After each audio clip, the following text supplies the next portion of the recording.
Okay, let's unpack this. I want you to close your eyes for a second. Imagine it's the late 1960s. You're in the San Francisco Bay Area. Now, we all have this cultural image of that time, right? Flower crowns, Haight-Ashbury, the summer of love. The golden era of peace and expansion. That's the postcard version. Exactly, the postcard version. But if you actually dig into the source material we have in front of us today, the reality on the ground, it was shifting into something much, much colder. It was a very specific type of curdling. I mean, that optimism was fading, and fast. How so? Well, you had the Manson murders happening down south in '69, which sent this shockwave of fear through California. You had the Altamont concert disaster just on the horizon. There was a fog rolling in, both literally and metaphorically. The whole atmosphere was turning paranoid. Deeply paranoid.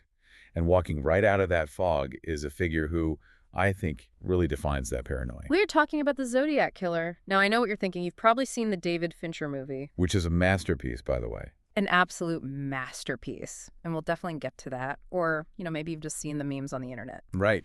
But our mission today is a little different. We aren't here to just retell the campfire story. We have a massive dossier in front of us. Police reports, ballistic analysis, transcriptions of the letters, the complete timeline of the investigation. We're treating this as a case study because the Zodiac isn't just a slasher villain. He is, and I think you could argue this pretty strongly, the first modern serial killer to truly understand branding. Branding. That's a chilling way to put it. But it's true. He didn't just kill. He launched a media campaign. That's exactly. So today, we're going to look at the canonical crimes, the ones the police actually agree on. And we're going to contrast that with the myth that's built up around him. We're going to look at the ciphers, some of which took, 51 years to finally craft? 51 years. An incredible amount of time. And I have to admit, that puzzle aspect of the case is what usually hooks people. It hooked me. It feels like a game he designed for everyone to play. And see, that's the trap. That's exactly what he wanted. He wanted to gamify murder. He wanted us to get so obsessed with the puzzles that we'd sort of ignore the bodies. Right. But my role here is to keep pulling us back to the reality of it. This wasn't a game for the victims or their families. It was an absolute tragedy. He manipulated the press to amplify his own power.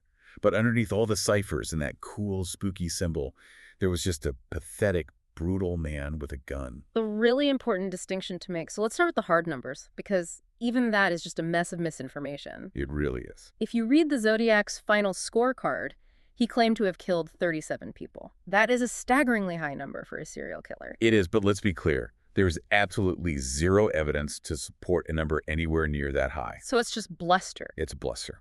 If we look at the canonical attacks, and what we mean by that are the crimes where law enforcement agencies in Benicia, Vallejo, Napa, and San Francisco all agree, yes, this is the same perpetrator.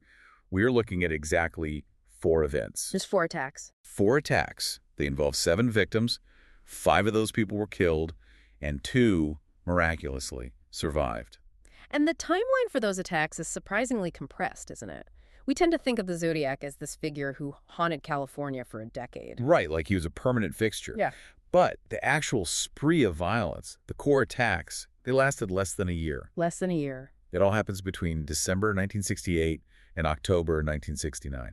That's it, 10 months. 10 months of brutal violence, followed by years and years of psychological terrorism conducted through the mail. Okay, so let's go back to night 1, December 20th, 1968, Lake Herman Road. This is in Benicia. Now, to really understand this first crime, you have to understand the geography. Lake Herman Road is this winding, dark, 2-lane stretch of road. It connects Benicia to Vallejo. And there's nothing out there. Nothing. No streetlights. It's surrounded by these rolling hills. It is exactly the kind of place that local teenagers go to be alone. A classic lover's lane. Precisely. It's a Friday night. It's freezing cold. Out temperatures were in the low 20s. So the ground was hard as a rock. And we have 2 high school students, David Arthur Faraday, who was 17, and Betty Lou Jensen, who was 16. And the source material we have notes this was actually their first official date, right? It was their first date. They had promised Betty Lou's parents they'd be home by 11:00 p.m. They went and visited a friend, they grabbed a bite to eat, and then they drove out to this gravel turnout near a water pumping station. It's completely isolated. They probably felt invisible out there. You'd think so, but they weren't. So what happens? Around 11:10 p.m., a passing motorist notices their car, a Rambler station wagon. Then, just moments later, another car pulls into the turnout. Okay. Now, typically in these situations, if a car pulls up to a lover's lane, the couple usually just leaves to avoid the awkwardness.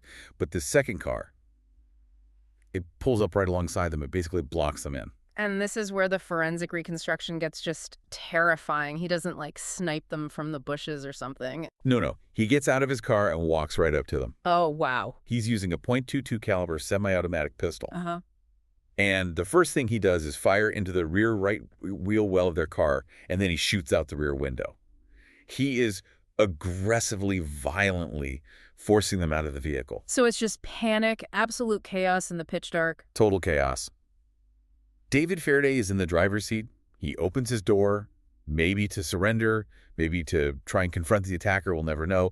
But as he's stepping out of the car, the killer shoots him point blank in the head. And he falls right there. Right there by the wheel. And Betty Lou. She sees this happen. She opens the passenger door, and she just runs for it. She sprints across the gravel turnout trying to get to the road. The killer tracks her. He fires 5 shots into her back as she's fleeing. Does she? Does she get away? No. All 5 shots hit her. She falls about 28 feet from the car. And here's the detail that tells us this wasn't just a robbery gone wrong. Nothing was taken. Nothing at all. He didn't check their pockets for a wallet. He didn't sexually assault Betty Lou. He just got back in his car and drove off into the night. It's an execution, plain and simple. And at this point, nobody knows the Zodiac exists, the name, the symbol, none of it. The police must have been completely baffled. They were completely in the dark. The Solano County Sheriff's Office investigated it as maybe a drug deal gone bad or a jealous ex-boyfriend. They were looking for a rational motive. They had no idea they were dealing with a stranger-on-stranger thrill kill. And so the case goes cold almost immediately. Immediately. Yes. For nearly 7 months, there's just silence. Mm-hmm. And then we get to Independence Day, 1969. Or technically the early hours of July 5th. Exactly. We're at Blue Rock Springs Park. Now, geographically, this is really important. It's only about 4 miles away from the Lake Herman roadside. So it's his hunting ground. It seems to be. It's another secluded spot, this time in Vallejo. And we have another couple, Darlene Farron, 22, and Michael Mageau, 19. Right. Darlene is a waitress. She's really popular, knows a lot of people in town. Michael is her friend. They parked their car in the lot around midnight. It had been busy earlier with people watching fireworks, but by now it's completely deserted. And then it happens again. A car pulls in. A car pulls into the lot, sits there for a moment with its lights off, and then it just tears away. That's strange. It's like he was scouting them, checking to see if there were any witnesses. Or maybe psyching himself up. We don't know. But about 5 minutes later, the same car comes back. He parks directly behind them and to the left, once again blocking them in. He gets out. But this time, he has a prop. What kind of prop? A high-powered flashlight. He shines it right in their eyes. He keeps it trained directly on their faces. Now, you have to think about the psychology of that. Michael Mageau later said he thought it was a police officer. A cop come and check on some kids in a parked car. So they aren't panicked yet. They think it's official. Not yet. Michael actually reaches for his ID. He starts to roll down the window to say, "Everything is okay, officer." And without saying a single word, the man walks right up to the passenger side window and just opens fire. And he's upgraded his weapon. He has. He's using a 9mm Luger this time. Much more power than the .22. He fires 5 shots into the car. Both Darlene and Michael are hit multiple times. The killer starts to walk away. But then he hears Michael moaning in pain. Oh, this is the part that it turns my stomach. He hears that they aren't dead. Michael was trying to scramble into the back seat, trying to hide. The killer hears this sound, turns around, walks calmly back to the car, and fires 2 more shots into each of them. He wants to make sure he's finishing the job. Absolutely clinical. But Michael Mageau survives. Miraculously. He's shot in the jaw, the leg, the shoulder. It's an incredible story of survival. And because he lives, we get our very first description of the Zodiac. What does he say he looked like? He describes a white man, heavyset. Beefy was the word he used. Roughly 5'8", maybe 200 pounds, a large face. But interestingly, Michael was adamant about one thing. The man was not wearing glasses. Which is a huge detail because it completely contradicts the famous composite sketch that we all know. The one from the Stein murder, we'll definitely get to that discrepancy. But yeah, this first description is very different. The attack itself is horrific, but what happens 40 minutes later, that's what changes this from just a murder case into a full-blown phenomenon. The phone call. This is the turning point for the entire case. The killer drives a few blocks to a payphone at the intersection of Tuolumne and Springs Road. And this payphone is practically within sight of the Vallejo Police Department. That is incredibly brazen. The audacity. It's pure arrogance. He dials the police chief directly. The call is answered by a dispatcher named Nancy Slover. She later described his voice as completely monotone. She said it sounded like he was reading from a script, or maybe like he'd rehearsed it in the mirror over and over. And what does he say? He says, and this is a direct quote, "I want to report a double murder. If you will go 1 mile east on Columbus Parkway to a public park, you will find the kids in a brown car." And then he connects the dots for them. He says, "I also killed those kids last year. Goodbye." Wow. So he confesses to the Lake Herman Road murders. He's officially claiming credit. He's doing more than just claiming credit. He's taking ownership of the entire investigation. He's telling the police, "You didn't catch me last time, and I'm literally handing you this one on a silver platter, and you still won't catch me." It's an act of extreme ego. Before we move on from this attack, we have to address the Darlene Ferrin connection theory. Right. Because if you look at the pop culture versions of this story, especially Robert Graysmith's book, there is this whole narrative that Darlene actually knew the killer, that he was a stalker named Richard. We have to be very, very careful with that theory. The stalker theory is incredibly compelling for a movie script because it gives the killer a personal motive, right? It makes it about obsession, not just random violence. It gives it a why. Exactly. But if you look at the cold, hard facts in the dossier, the evidence for it is very, very thin. Michael Mageau's story changed over the years. At the scene, he was clear he didn't know the man. It was only years later that he started remembering these details about a Richard. And the Zodiac himself, in all his letters, he never mentioned her name, did he? Never once. In his letters, he refers to her simply as the girl. It's so dismissive, it's impersonal. If this was a crime of passion or some deep obsession with her specifically, you'd expect him to focus on her identity, to name her. But to him, she seems to have been just another prop in his grand terror campaign. Okay, so we have 2 attacks. Both at night, both targeting couples in cars, both with guns. But then comes September 27, 1969. Lake Berryessa.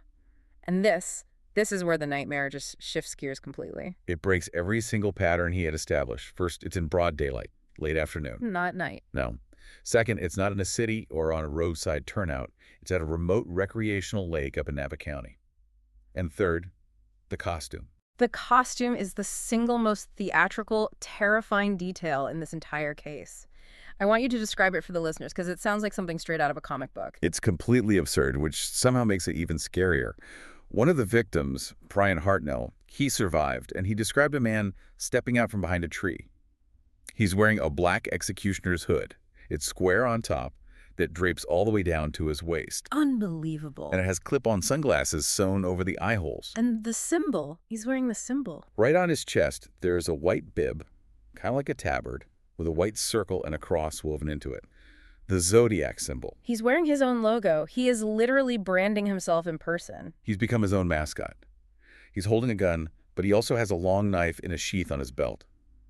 The victims are Brian Hartnell, who's 20, and Cecilia Shepard, who's 22. They're just college students, picnicking on a small peninsula by the lake. They see this figure approaching them. Do they try to run? I mean, what do you do? He's on them too fast. He points the gun. But then he starts a conversation. And this is totally unique to this attack. He starts telling them a story. Story? He says, "I'm an escaped convict from a prison in Montana. I killed a guard, and I need your car and your money to get to Mexico." But why lie? He's going to kill them anyway. Why create this elaborate backstory about being an escaped convict? It's a control tactic. Uh-huh. It's brilliant in a sick way. If he just comes up and starts shooting, they might scatter, they might fight back. But if he says, "I just want your car," they're much more likely to cooperate. Yeah. He needs them compliant for what he's about to do. So they believe him. They do. Yeah. He instructs Cecilia to tie Brian up using some plastic clothesline that he brought with him. Then he checks her knots, says they're too loose, and he ties Cecilia up himself. Brian Hartnell survived this, and his account is just fascinating. He actually tried to talk to the guy, didn't he? Brian was studying pre-law at the time. He was incredibly calm under the circumstances. He tried to reason with the man. He asked him questions like, "Is your gun loaded?" He thought if he could just keep the guy talking, maybe they'd lose their car and their money, but they'd keep their lives. But once they were both hogtied, face down on the ground, the tone changed. The whole dynamic shifted. The killer stops talking. The performance is over. The performance is over. He puts the gun away. He draws the knife. The violence here is so distinct from the shootings. Yeah. Shooting is distant. Stabbing is horribly intimate and brutal. And he attacks them both. He stabs Brian 6 times in the back. He stabs Cecilia 10 times. It's a frenzy. It is. Cecilia was fighting back. She was rolling around screaming. Brian just played dead. The killer eventually stopped, wiped the knife on his pants, and just calmly walked back up the hill. But he didn't just leave. He left a calling card, a receipt. This is one of the most chilling pieces of physical evidence we have in the entire case. Yeah. He walks over to Brian Hartnell's car, which was white Carmen Ghia. He takes out a black felt-tip pen, and on the passenger door, he writes a list. A list of his crimes. It's unbelievable. He writes Vallejo, then the dates 12/20/68, 7/4/69, and then the new one, Sept 27/69, 6.38. And then he adds the method. By knife. By knife. He's categorizing his own work. He's keeping a ledger. And he calls this one in, too. Once again, he calls it in. He drives 27 miles to a car wash in the town of Napa. He finds a payphone. He tells the operator, I want to report a murder. Oh, no, a double murder. And he just sets the phone down off the hook and walks away. They found a palm print on that phone, didn't they? A key piece of evidence. They did. But it was smeared. It's never been enough for a definitive match, though it has been used over the years to rule certain suspects out. Cecilia Shepard tragically died 2 days later in the hospital. But Brian Hartnell survived to describe the costume and the voice. So now the police in Napa, Vallejo, and Benicia, they all realize they're hunting the same man. The panic is spreading across the whole Bay Area. And the killer knows it. He thrives on it. He decides to escalate again. He moves from the secluded rural areas, the lovers' lanes, right into the dense urban center of it all. He goes to San Francisco. October 11th, 1969, Presidio Heights. This is a wealthy, quiet, residential neighborhood. The complete opposite of a lover's lane. That's right. He hails a yellow cab driven by a man named Paul Lee Stein, who was 29. He gets in and directs him to the corner of Washington and Cherry Streets. When the cab stops, the Zodiac shoots Stein once in the head, point blank, behind the right ear. And to any passerby, this would just look like a robbery, a cabbie getting held up. And he deliberately staged it that way. He took Stein's wallet and his keys. But then he did something that confused investigators at first. He took a piece of Paul Stein's shirt. He actually tore it off the body. He carefully tore a large rectangular section from the back of the shirt, which was, of course, soaked in blood. He folded it up neatly and took it with him. This wasn't a robbery trophy. This was going to be his proof. This night is so famous in the Zodiac lore for the what if, because the Zodiac was seen. He was almost caught. So close. He was seen by 3 teenagers in a house right across the street. They were watching from a second-story window. They saw him in the cab. They saw him wiping down the dashboard and the door handle with a cloth, trying to remove his prints. They called the police while he was still there. And the police were just minutes away. Seconds away. But a tragic, catastrophic error occurred in the dispatch center. The teenagers described a white male suspect. But for some reason, the dispatcher put out an alert for a black male suspect. That is an unbelievable mistake. It changed history. 2 SFPD officers, Don Fook and Eric Zelms, were responding to the call. As they're driving toward the scene, they see a white man walking away. He matched the description of the Zodiac, perfectly stocky, kind of a rolling gait, but the radio just said black male. So they drove right past it. They slowed down, maybe even exchanged a glance, and just let him go. Officer Fuki realized this later, didn't he? He did. He said the man looked down as their car passed, then turned up a walkway to a house as if he lived there, just to melt into the shadows. If they had stopped him, Paul Stein's bloody shirt was in his pocket. The murder weapon was likely in his waistband. The entire reign of terror would have ended right there on Jackson Street. And the Zodiac knew it. He mocked them for it later in a letter. He did. He wrote about the cops pulling a goof. He even claimed he actually spoke to them, though Officer Fuki always denied that they exchanged words. But the point is, he slipped through the net. And that brings us to the end of the canonical murders. But in a way, that's just the beginning of the Zodiac persona, because now the violence moves off the streets and onto the page. The pen becomes mightier than the sword, or the gun in this case. We have to talk about the correspondence. This is where he differentiates himself from any other killer in history. He'd sent his first batch of letters back in August, demanding they be printed on the front page. But after the Stein murder, the letters become his primary weapon. Let's go to August 4th, 1969. The debut of the name. He writes a letter to the San Francisco Examiner, and it starts, "Dear Editor, this is the Zodiac speaking. It's such a theatrical opening. It sounds like the intro to an old-timey radio drama. It creates a brand instantly. He isn't just a killer, he is an entity, a personality. And in these letters, he lays out his supposed motive. He claims he is collecting slaves for the afterlife. Right, he writes, "When I die, I will be reborn in paradise, and all that I have killed will become my slaves." Paradise, spelled P-A-R-A-D-I-C-E. The misspellings are a huge point of debate, aren't they? Was he genuinely uneducated, or was he faking it, doing it on purpose to look more deranged or to throw people off? That is the million-dollar question. I mean, if you look at the dossier, Detective Dave Toschi, the famous SFPV inspector, the inspiration for Steve McQueen's character in Bullet, he was convinced the Zodiac was actually quite intelligent. Really? Oh, yeah. He uses words like promenading. He references Gilbert and Sullivan operas like The Mikado. He clearly understands geometry and maps. Yeah. The misspellings they feel like a disguise, like a deliberate affectation. Let's talk about the proof. After the Stein murder, people were saying, okay, maybe this letter writer is just a crank, just some guy taking credit. So he proved them wrong in the most gruesome way possible. He sent a letter to the San Francisco Chronicle that contained a piece of Paul Stein's bloody shirt. He sent another piece to the famous attorney Melvin Belli, kind of as a cry for help. Can you even imagine opening your mail and finding that? A piece of a murdered man's bloody shirt? It was undeniable verification. It was his way of saying, I am the one who killed the cab driver. I have the blood on my hands, and here it is.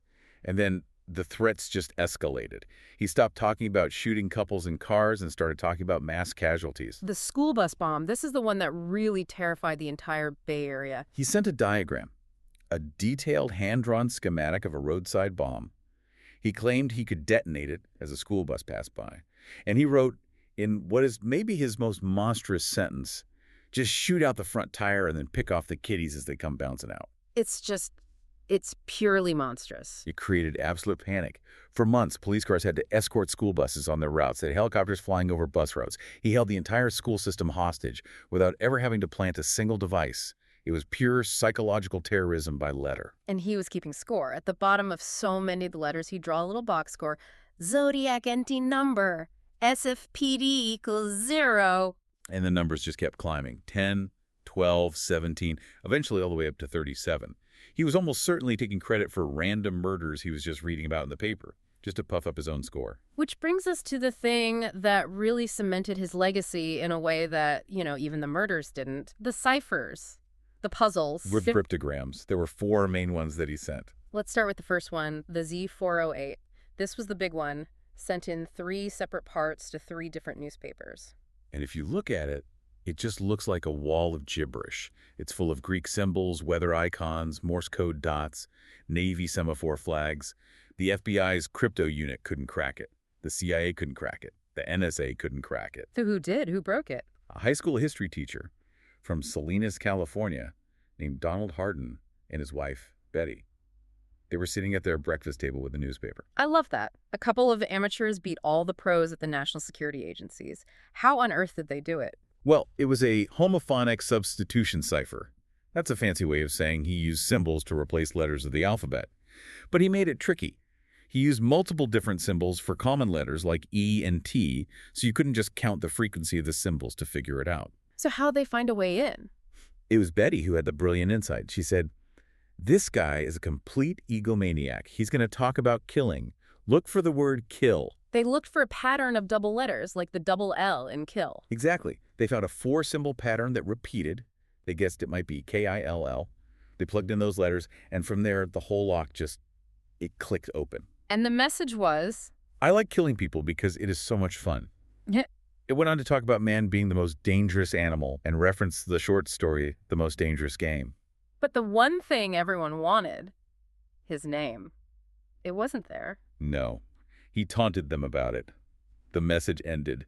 I will not give you my name because you will try to slow down or atop my collectiog of slaves. More of those deliberate misspellings. So that one was solved in a matter of days. But then he sent the Z340. Ah, the masterpiece. His magnum opus of code. Sent November 8, 1969. 340 characters.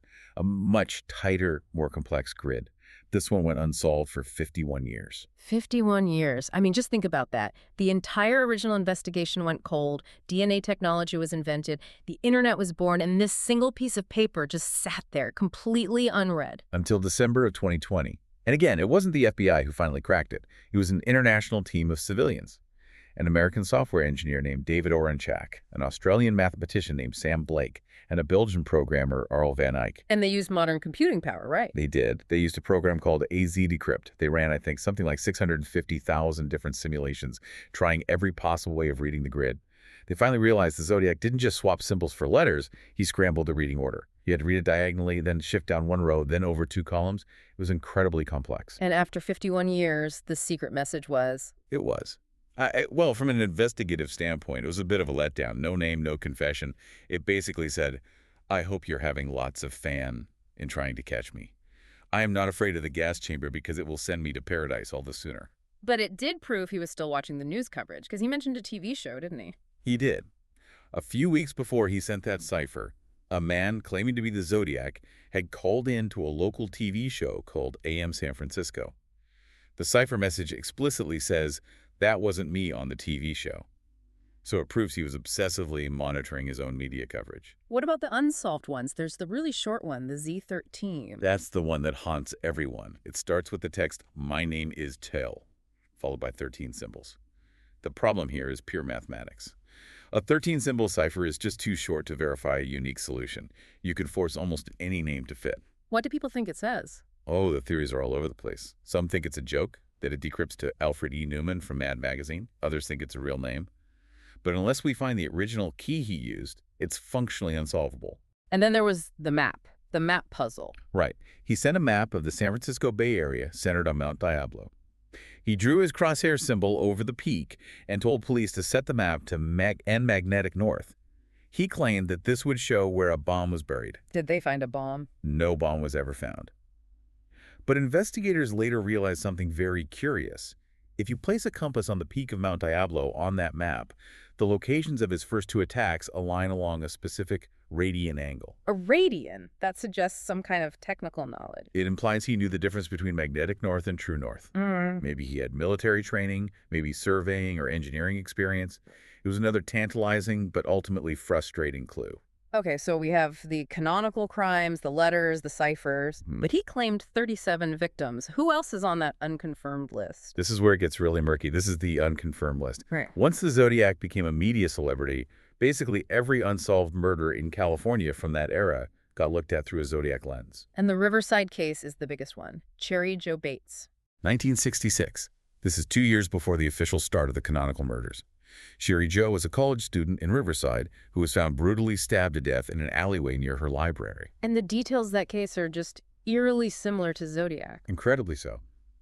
A confession letter, typed, was sent to the press and police, taking credit. A macabre poem was found carved into a library desk where she studied, talking about being sick of living only to die. The handwriting on the desk looks disturbingly like the Zodiac's. The whole tone feels like him. Did the Zodiac himself ever claim it? He did. In a 1971 letter, he wrote to the press and essentially credited the police for finally finding his Riverside activity. But, and this is a huge catch, in the 2000s, DNA was recovered from under Cherry Jo Bates' fingernails. Okay. It didn't match the partial DNA profiles we have from the Zodiac letters. So was he just taking credit for another killer's work to boost his score? It's very, very possible. It's one of the great debates in this case. What about the abduction of Kathleen Johns? This one is terrifying to me because she spent hours with him. March of 1970. She's driving on Highway 132 at night with her infant daughter in the car. A man in another car starts honking and flashing his lights at her, signals that her back wheel is loose and wobbling. The Good Samaritan trap. The oldest trick in the book. She pulls over. He gets out, pretends to tighten the lug nuts, and sends her on her way. A few miles down the road, the wheel falls completely off. He had sabotaged it. And then he just happens to drive up behind her. Offers her a ride at the nearest service station. She gets in with her baby. But he doesn't take her to a station. He just starts driving her around these dark, deserted back roads for nearly 2 hours. 2 hours in a car with a killer? What did they even talk about? She said he was silent for long, long stretches. Then he would just turn to her and say, very calmly, "You know I'm going to kill you, don't you?" And then just keep driving in silence. That is pure psychological torture. Absolutely. Yeah. Eventually, she saw a chance at a stop sign. She grabbed her baby, threw open the door, and jumped out, hiding in a ditch. He drove off. When she finally got to a police station, she saw the composite sketch of the Zodiac suspect from the Stein murder and reportedly screamed, "That's the man." So we have a profile, we have descriptions from survivors, we have handwriting, we have DNA, albeit partial. We have to talk about the suspects. Police investigated, what, 2,500 people? But there is one name that just eclipses all the others. Arthur Lee Allen. If you've seen the movie, if you've read any book on the case, he's the guy. Why was he such a prime suspect? Circumstantially, he is a perfect fit. I mean, perfect. He lived in Vallejo, minutes away from the first two murder sites. He was a convicted child molester, so he had a documented criminal history. He's known to be smart, but also very weird and had an unhealthy obsession with his mother. And then there's the watch. The watch. This is the detail that convinced Robert Graysmith, the author of Zodiac. Allen wore a Zodiac brand wristwatch. The logo on the face of the watch is a circle with a crosshairs over it, the Zodiac symbol. I mean, that feels way too on the nose to be a coincidence. And it just keeps going. A friend of Allen's, a man named Don Chaney, went to the police and told them that Allen had talked about hunting people with a gun and a knife, that he wanted to attach a flashlight to the barrel of his gun, just like the killer did at Blue Rock Springs, and that he would call himself Zodiac. This was before the killings even started. Allegedly, yes. Yeah. So you have the name, the symbol, the location, the specific weapon modification. On paper, it looks like a complete slam dunk. But we are here for the deep dive. Does the forensic evidence actually hold up? And this is the great tragedy of the Zodiac investigation. It doesn't match. None of it. What do you mean? Arthur Lee Allen's fingerprints didn't match the prints found on Paul Stein's cab or on the Napa payphone. The top handwriting experts, including the best at the FBI and the U.S. Postal Service, all concluded that Allen's writing was definitively not the Zodiac's. And what about the DNA? In 2002, they developed a partial DNA profile from saliva found on a stamp from a Zodiac letter. It did not match Arthur Lee Allen. Now, people will argue, well, maybe he had someone else lick the stamps for him, or maybe the DNA profile was contaminated. But every single time they tried to pin hard, objective science on Allen, it failed. Dave Toshi, the lead SFPD investigator, he struggled with this until the day he died, didn't he? He did. He famously said something like, he looks like a good suspect on paper, but all the physical evidence is negative. And the fear is, if it wasn't Arthur Lee Allen, then the real Zodiac got away completely because for 30 years, everyone was looking at Allen. There are other suspects, of course. The community of amateur sleuths, the zodiologists, they love to debate this stuff. It's a cottage industry, a whole subculture. There's Richard Gaikowski, who was a newspaper editor at the time. There's Gary Francis, a poster group called the Case Breakers, recently claimed scars on his forehead match the composite sketch. But law enforcement has never officially validated any of these other suspects. It's so frustrating. We have modern forensic genealogy now. We caught the Golden State Killer by checking his distant cousin's DNA on ancestry websites. Why hasn't that worked here? They tried. In 2018, the Vallejo Police Department sent the envelope evidence to a private lab. They wanted to do exactly that. But the samples are over 50 years old. They're incredibly degraded. And we don't even know for sure if the Zodiac ever licked the stamps himself. He might have used a wet sponge or water. If there's no usable DNA on the envelopes, there's no genealogy match to be made. Let's talk about the legacy, because in a strange and very dark way, the Zodiac achieved his goal. He wanted to be immortal, and he is. He absolutely created the archetype of the modern media-savvy serial killer. Before him, you just had Mad Men. He made murder a multimedia performance. He directly inspired the villain Scorpio in the Clint Eastwood movie Dirty Harry. He completely changed how the press covers crime. Dirty Harry came out in 1971. The Zodiac was potentially still active then. Oh, yeah. Can you imagine sitting in a theater in San Francisco, watching a movie about a killer who is directly based on you while you're still at large? There was even a low-budget B-movie called The Zodiac Killer, where the director actually set a trap in the theater, hoping the real killer would be so arrogant he'd show up to the premiere. Unbelievable. And today we have the memes, the endless internet jokes about Ted Cruz being the Zodiac. Which is funny on one level, but it also shows how the figure has morphed from a genuinely terrifying murderer into a kind of a caricature. A pop culture bogeyman. And when that happens, we lose sight of Betty Lou Jensen running for her life in the dark. We lose sight of Paul Stein bleeding out in his cab for a few dollars and a piece of his shirt. So where does that leave us today? Is the case technically still open? In Napa County and Riverside County, yes, it's still an open cold case. SFPD officially marked it inactive in 2004, but then they quietly reopened it in 2006. But realistically, unless a deathbed confession surfaces somewhere, or some pristine, perfectly preserved DNA sample is found in an old evidence locker, this case will likely remain unsolved forever. The letters and ciphers? They just stopped coming around 1974. Why? Why did he stop? And that's the final mystery, isn't it? Serial killers don't usually just retire. They get caught, they get incarcerated for something else, or they die. Or maybe they just get bored. It's a possibility. In one of his very last confirmed letters from 1974, he wrote a review of the movie The Exorcist, calling it the best satirical comedy that I had ever seen. The tone was so relaxed, almost nonchalant. Maybe he felt he had won the game. Maybe the fear he created wasn't feeding his ego anymore. That is a genuinely terrifying thought, that he could have just stopped. He could have just melted back into society and been the quiet old man at the grocery store for the next 30 years. And he took the secret of his name to the grave with him. The final score he ever posted was me, Eric 737, SFPD equals 0. And as of today, for the police, that 0 is still on the board. And that void, that complete lack of a face of a resolution, is what keeps us all so obsessed. If you want to try your hand at the Unsolved Z13 cipher or look at the Mount Diablo map, all the resources are out there online. But be warned, thousands and thousands of people have gone down that rabbit hole and never found the bottom. Question the narrative. Look at the primary sources for yourself. And most importantly, remember the victims. Thanks for listening to this deep dive. Stay curious. And stay safe.